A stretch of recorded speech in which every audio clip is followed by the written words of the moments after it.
पूछेंगे कि ये कब MNA बनने वाले हैं। अस्सलाम वालेकुम। देखिए इंशाल्लाह एमएनए तो हम बने हुए हैं। हम तो फॉर्म 45 होता है जिसको रिजल्ट बोलते हैं, और उस रिजल्ट के मुताबिक 1,05,000 वोट लिए हैं। जो वो कठपुतली एमएनए है जिसको एमएनए बनाया गया है फॉर्म 47 के मुताबिक, डॉक्टर तारिक फजल, वो यहाँ घूमता फिरता था कि मेरे पास फॉर्म 45 मौजूद है, ले आए ना अदालत में। क्यों भाग रहा है?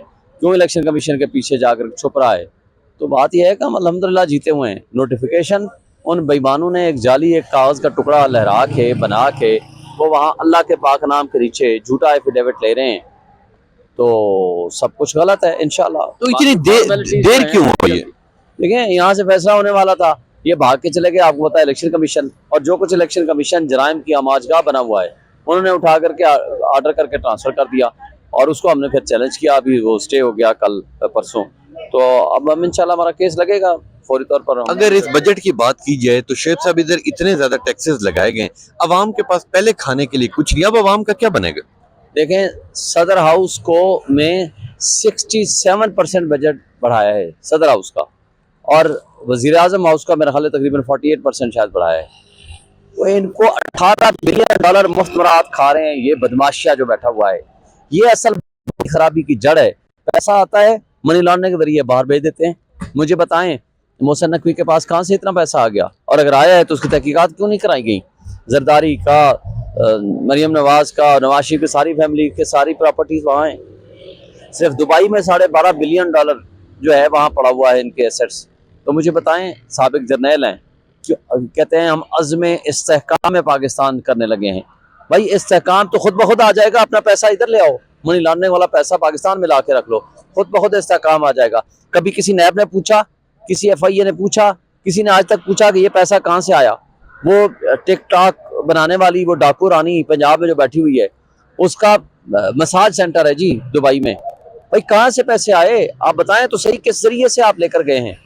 वो कहते हैं कि ना एवन फील्ड अपार्टमेंट पूछो, ना सिरे माल पूछो, ना दुबई का पूछो। बदमाश जो हैं वो यहाँ काबिज हैं, जो कि 0.1% भी नहीं है, और उन्होंने आपका मेरा सारा पैसा यहाँ से उठाया है, मुल्क से बाहर फेंक दिया है। क्योंकि नवाज शरीफ साहब के अगर केसेस की बात की जाए तो पहले उनके ऊपर तमाम तर केसेस चल रहे थे। जब से वो पाकिस्तान आए अब उनकी समझ लें हुकूमत भी बन गई, अब कोई केसेस नहीं चल रहे उनके। देखें, एस्टेब्लिशमेंट की गोद में बैठ गए। उन्होंने उनको पाल पोस के बड़ा करके अपनी करप्शन में अपने साथ शामिल करके उनको सारा यहाँ पाकिस्तान उनके लिए जन्नत बना दिया है। यहाँ से लूटो, माल लूटो, जाकर वन फील्ड अपार्टमेंट बनाओ, जाकर दुबई में प्रॉपर्टीज रखो, और वो आपसे पूछेगा कोई नहीं। ये बदमाशों की आमाजगाह इन्होंने बना दिया है। इस तरीके से मुल्क नहीं चला करते, इस तरीके से मुल्क और कौमें तरक्की नहीं किया करती। और दहशतगर्दों का जी कह रहे हैं हम मुकाबला करेंगे, वो इस कैद से बाहर, नाहक कैद से बाहर भी आएगा। वो यहाँ का प्राइम मिनिस्टर बनेगा, वो इस मुल्क को लीड करेगा, और इस करप्ट माफिया के खिलाफ इंशाअल्लाह ताला हम एहतसाब और जो कल वाला इद्दत वाला केस है उसका मैं उम्मीद रखता हूँ कि इंशाअल्लाह इससे घटिया केस और हो नहीं सकता। इंशाअल्लाह वो रिलीज होंगे। देखें, अफसोस से कहना पड़ता है कि हमारा दुश्मन बेगैरत भी है, हमारा जो मुखालिफ और हमारा दुश्मन है वो इतना घटिया और कमीना भी है, जो इद्दत जैसा घटिया केस बनाएगा, मियाँ बीवी के पाक रिश्ते को नापाक करने की कोशिश करेगा। आपने शुएब साहब की बात सुनी। शुएब साहब का ये कहना है कि इंशाल्लाह इमरान खान साहब बाहर आएंगे, और जो कल इद्दत के केस की उसका फैसला आने वाला है वो ये समझते हैं कि ये उससे भी इंशाल्लाह वो बरी हो जाएंगे। तो इंशाल्लाह मिलूंगा आपसे अगले प्रोग्राम में। तब तक के लिए अपने मेज़बान तबस्सुम रियाज रांझा को दीजिए इजाज़त। अल्लाह ने के बाद।